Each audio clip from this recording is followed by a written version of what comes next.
This portfolio consists of works done by a local paper artist. She learned the craft by watching YouTube videos. So, what is origami?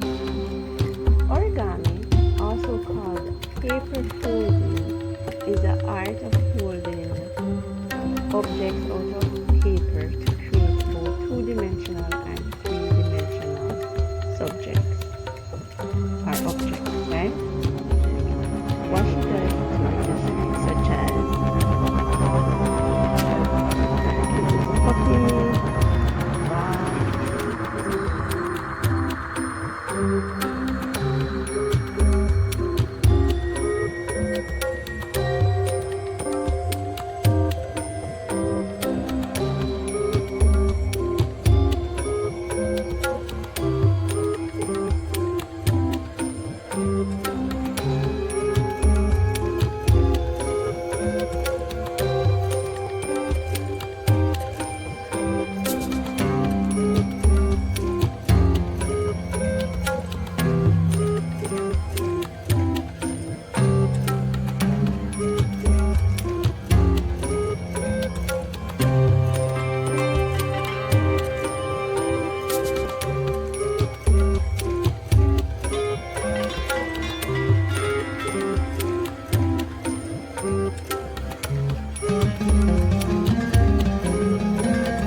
At the YouTube.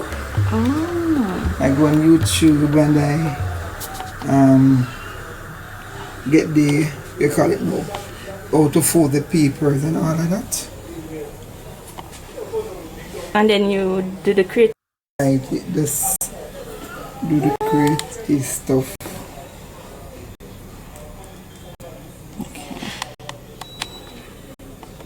So pretty.